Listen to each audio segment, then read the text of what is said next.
Welcome back to another episode of Hungry for the Word podcast. I believe we're on episode 24 now. Um, and we're going to call this one, Where Are You Vulnerable? This is quite near and dear to me at the moment. Um, just life will show you could be the subtitle. Um, where are you vulnerable? It'll show you. And I know we've talked about Job a handful of times, and I think he'll come up again just from the standpoint of that to me is ultimately one of the major lessons from Job is it's not the Lord himself that tests you. He doesn't hold your feet to the fire, but for lack of a better way to say it, he allows life to test you. And it's not in a vindictive way. It's not with malice. It's not a bully in an ant farm. It is through desire to see you be the best version of you. And adversity is good for you. And I think that my generation and uh, less about generation specific as much as I'll say people today. Um, it's almost like we we prefer the God of comfort over perhaps what one would say is how things really are. In an Mm, era of eighth place participation trophies, which came from such good intent, I think we inadvertently have labeled losing and failing and adversity as bad. And they're good things from the standpoint of the grand scheme of your life. No yeah. one, almost no one in the midst of true adversity would tell you it's a good thing. And yet, people who look back on their lives constantly, some of the hardest adversity forged the most defining moments of their life, helped influence all future decisions. And where are you vulnerable to me means where is it that life can still squeeze you and you don't lean into the adversity? Mm, You perhaps run from it. You use older coping mechanisms. You use not not wholly, and I don't even mean to make it sound set apart, but part of the beauty of what the Bible is in its entirety is a playbook for life. Even if you read it as one who doesn't care about the author, you can still gain wisdom from it. This mm, is 66 books written over 4,000 years with 42 different authors, give or take. And there's no book like that in the history of the world. And so, yeah, I mean, strictly from if you just lived in Proverbs, that's the first one that comes to my mind is without yeah, any affinity for the Lord, you can still read Proverbs and say, I have a pretty good idea of how to succeed during my time here. And yeah. so, all that to say, where are you vulnerable? I've been loving the analogy of the garden lately and sort of thinking of the father as the master gardener and his ability not only to create this beautiful dynamic ecosystem of a garden that all coexists harmoniously, but at any juncture, and I think we see this in the way that Jesus came and healed all who needed healing. At any juncture, any portion of the garden, the Father will tend to meet its needs and help it grow and improve, but to recognize that sometimes that does mean pruning.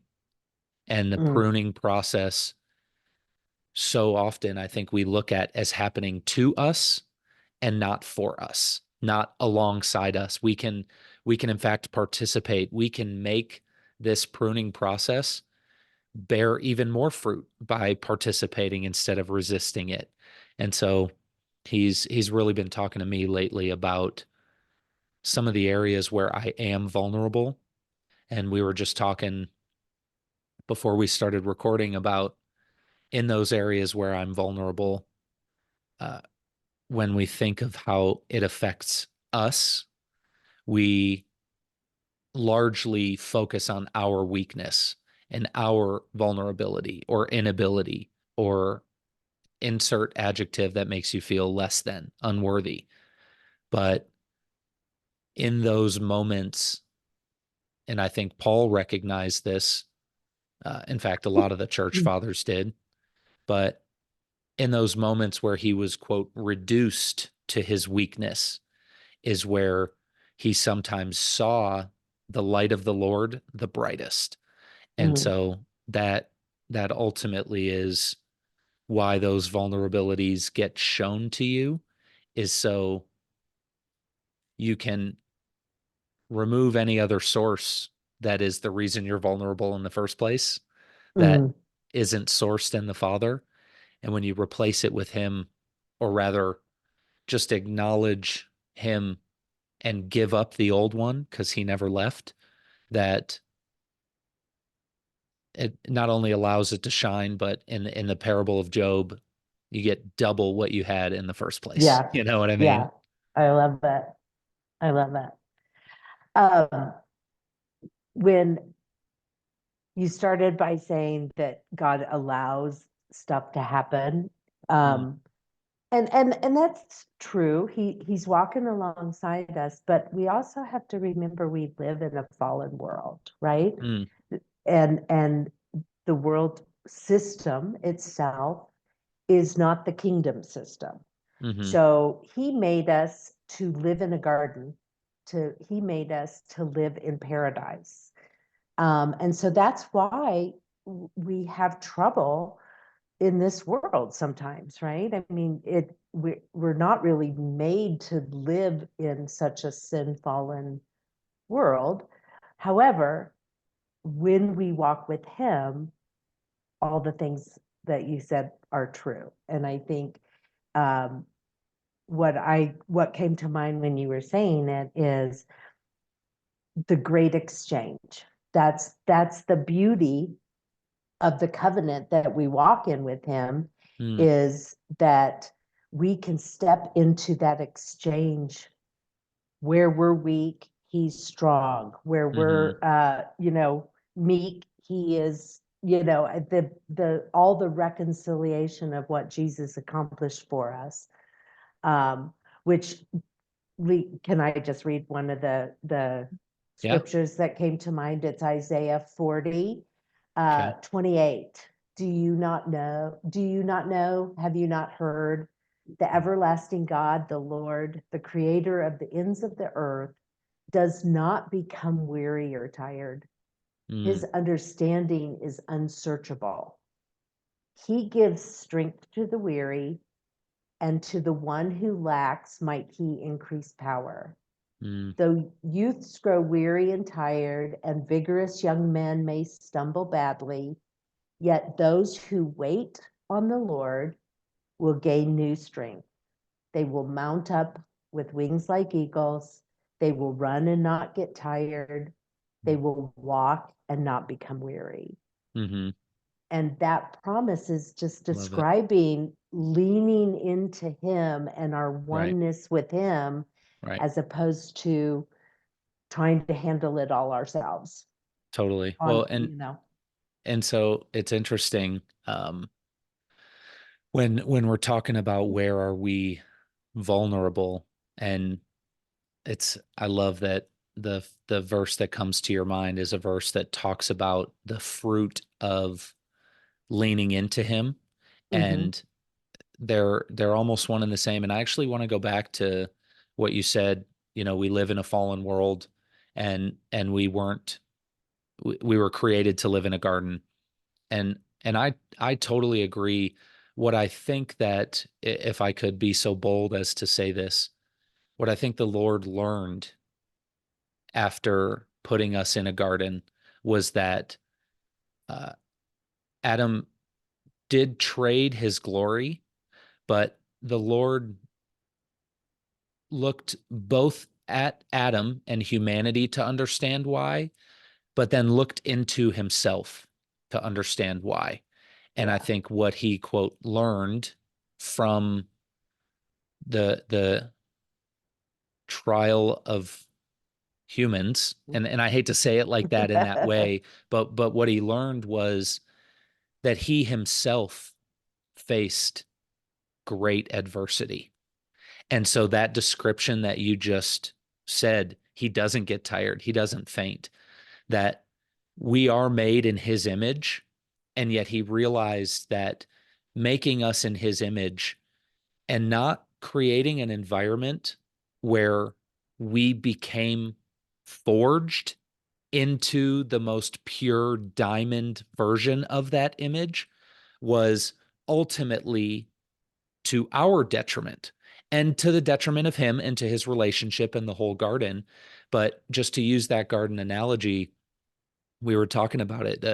A tree, the older it gets, typically speaking, the sturdier it gets, the bigger Hmm. it gets. They just kind of keep growing. And the oldest tree, the one that's tallest in the forest, it has seen some storms. It has weathered. There have been seasons where all of its leaves got ripped off in a hailstorm, and it had to somehow, some way, shape, and form survive. And so, of Hmm. course, I'm not indicating by saying that God allows it, this sort of sovereignty principle of, Yeah. he's sitting there with a checklist like, oh, okay, Oh, yeah, let have that they done happen. that yet? Exactly. It Yeah. has nothing, and that to me is a purely ego response to, again, thinking that you're separate from the Father, and so he's doing this to you. And I Yes. think that's part of, when you say the great exchange, part of the beauty of the gift of Jesus is now, regardless of the cosmic proportions of our sin, regardless of the degree to which we have chosen another God or participated with ego instead of the Father, believed in our separateness, no matter what, now this gate exists for all time, and the advocate at his right hand exists for all time. And Mm. so I guess how I'm saying it specifically from the allowing standpoint is the Lord, from this zoomed out version of outside of time and seeing you as the perfect diamond clarity version of yourself, that that is forged under pressure and rest. It's Yeah. formed like a garden through the tilling season and the planting season and then the waiting season, and then the heavy rains and then the late rains, and these cycles, if you will, of, I'm hesitant to say the forging of your character, because that makes it sound as though it's this kind of hard-nosed getting it done. That's why I think I prefer the gardener who is Yeah. pruning, shaping, working with, in a tough season of that rose bush, he might have to cut away a whole section so that the whole body doesn't become infected. And what might feel like loss in that moment that this branch goes away is gain on the cosmic scale. And I think that's what I'm talking about. Yeah, So exactly. Beautifully where put. where I'm vulnerable in a handful of places, we've taken a lot of ground, he and I, but we're coming back around the mountain to some similar lessons, some similar life situations like Job. Life recreates this situation to reveal what was in my heart the whole time. And he's using that opportunity to help me to, as you're talking about, truly lean into him. And I'll get to the verse that I thought of in a sec after I want to hear your thoughts. But um, the leaning in and the total surrender to that exchange has now become the source of your strength.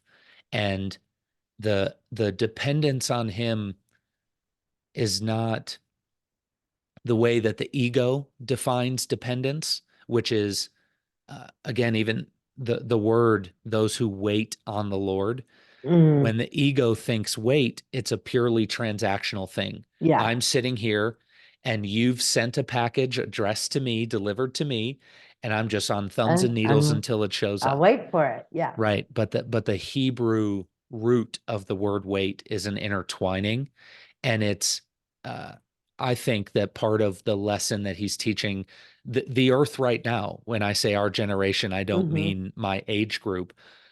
All those on the earth right now is the paradox, if you will, that in that intertwining, in that waiting, the thing that you were waiting for becomes irrelevant. What you find in the intertwinedness is what you were hoping to gain from that gift in the first place. You know? Oh, I love it. Yeah, I'm glad you pulled out that waiting on the Lord because his character and nature is as we intertwine with him, it's not like some people misrepresent the Lord of, oh, he'll always show up at the last minute, Yeah, 11:59 exactly. for the midnight train. Exactly. But that really says more about what you think about his character than Yeah. who he truly is Yeah. as you intertwine. And one of the greatest analogies I've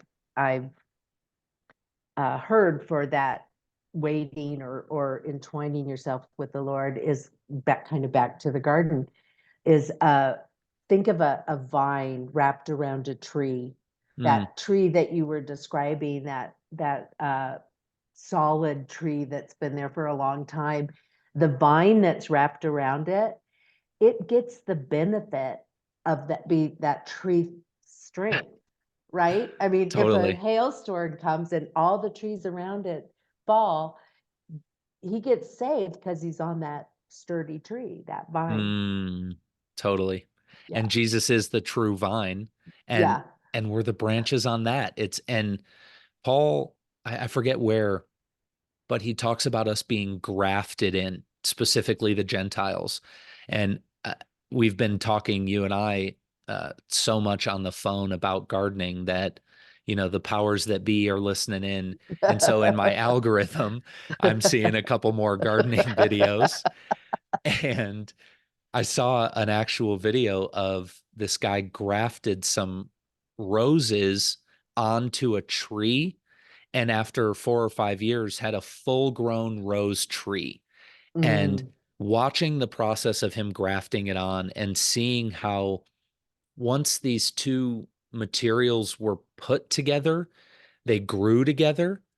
And so that imagery of him being the vine and being one with the Father plus an extension of the Father, and now you're part of that oneness.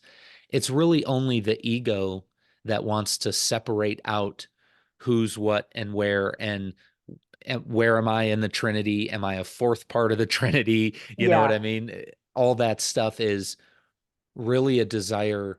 And you and I have both walked through that from an intellectual standpoint. You mull it over, but I think that the desire to actually understand it separately comes from the ego still being invested in the fact that you are separate. Yeah. And I think that's ultimately when we talk about being intertwined, it's an opportunity to learn you're not separate. And Hmm.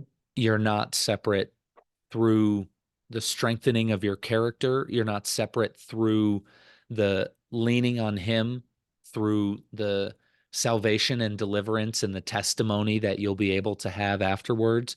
It's it's really so much more, I'll say, dynamic than we tend to think it is purely as life happening to us.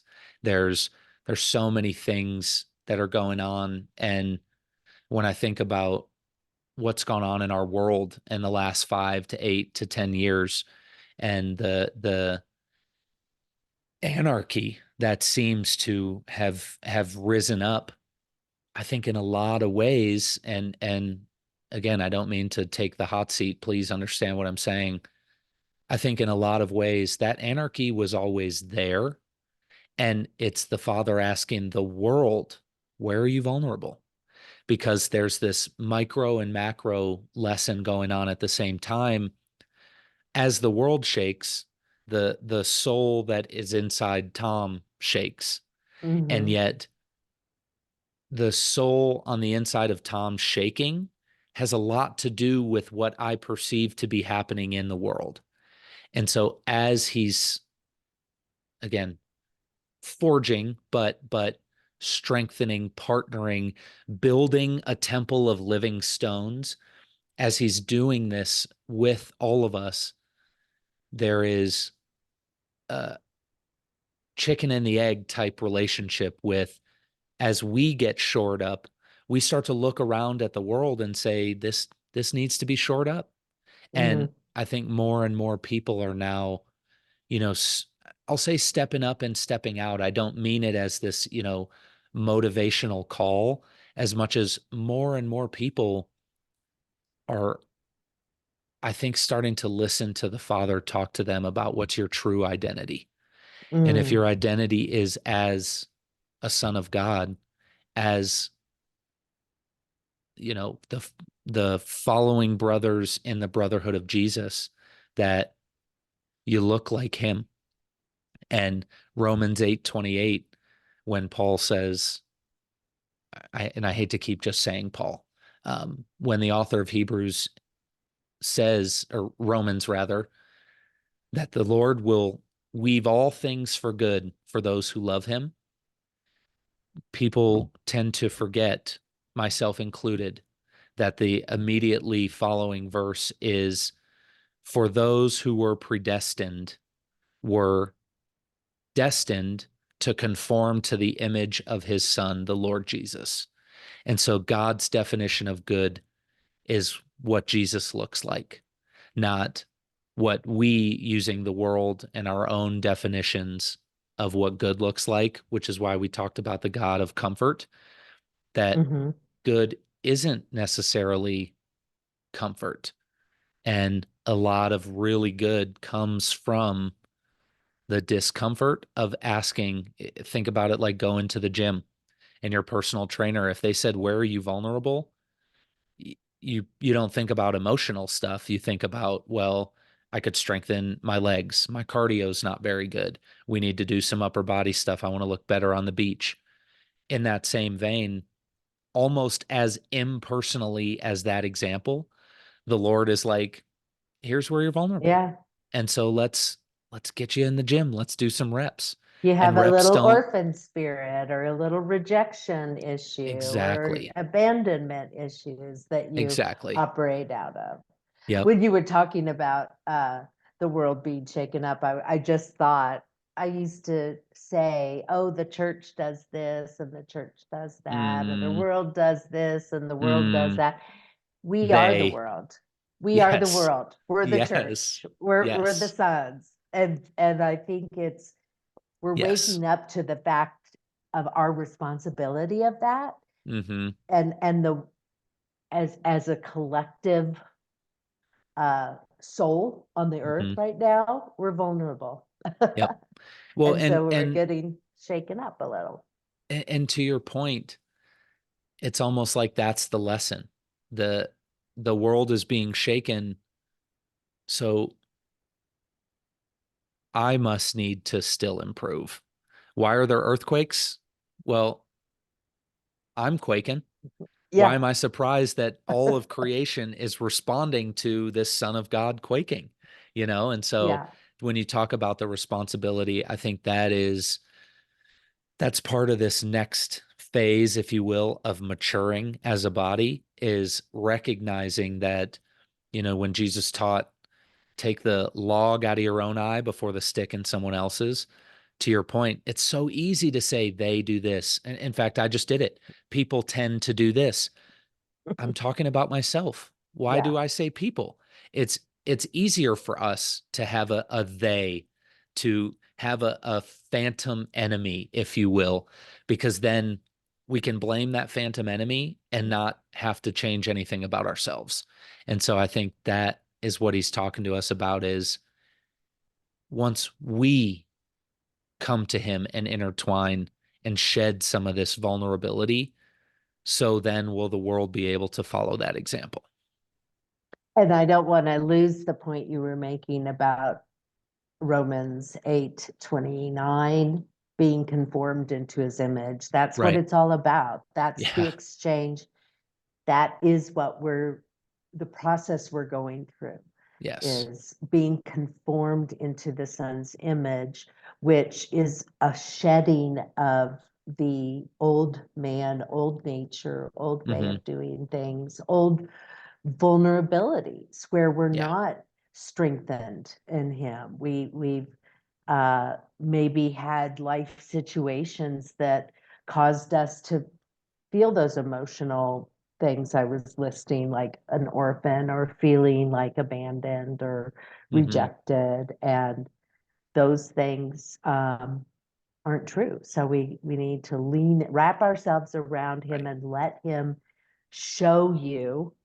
And well, I actually, that was kind of my next scripture was to me, this also talks about grace, living in God's grace. Mm. And the definition of grace is his ability, his strength, his capability, Hmm. not your own personal.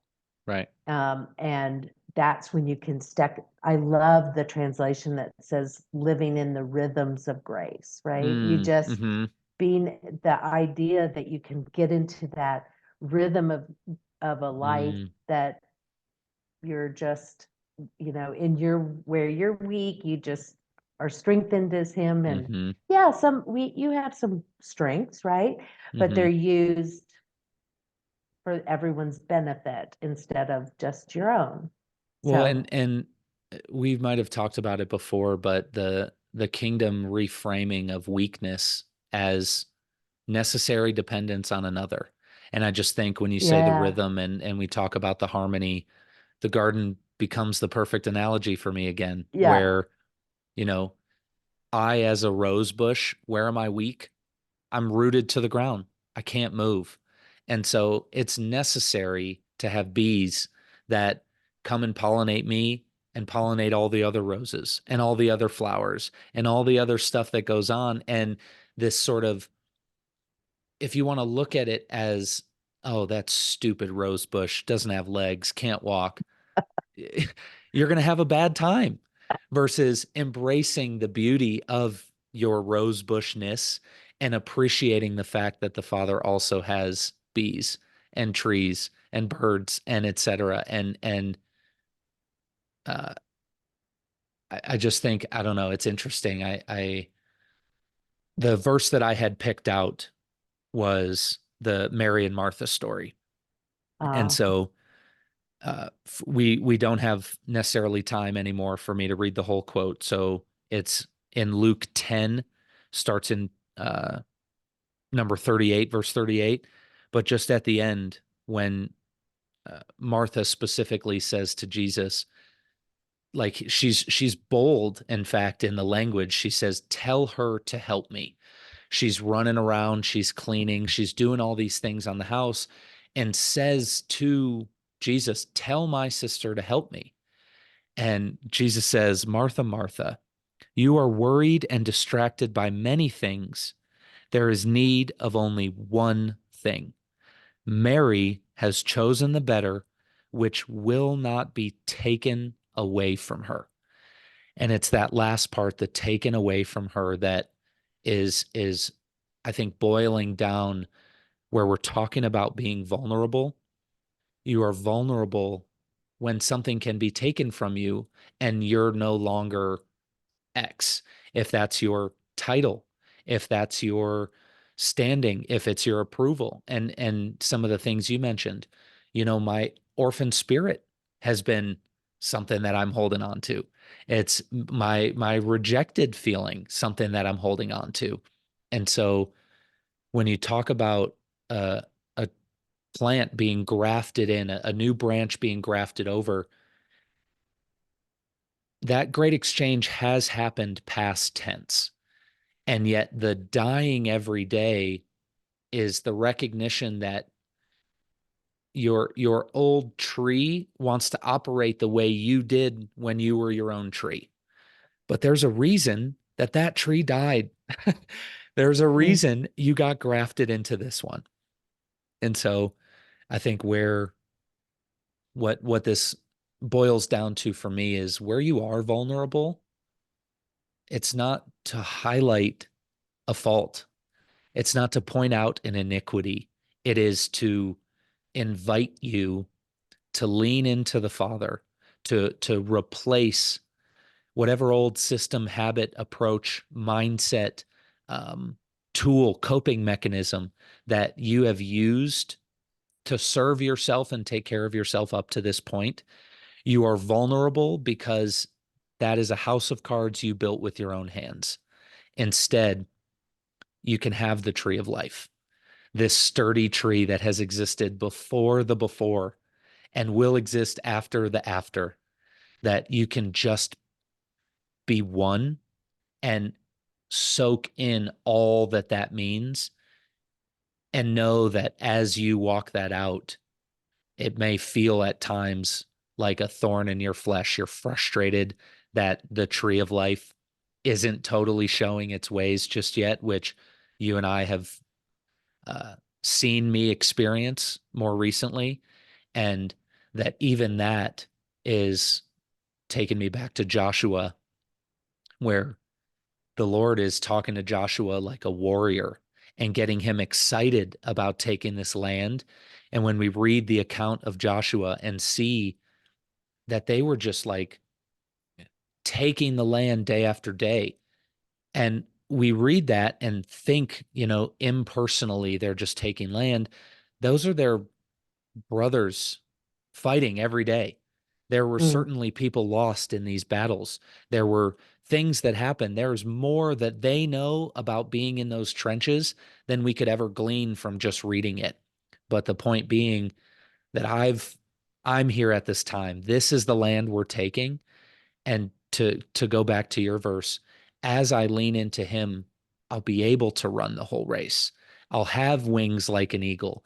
I'll have his supernatural patience, strength, fortitude, and persistence.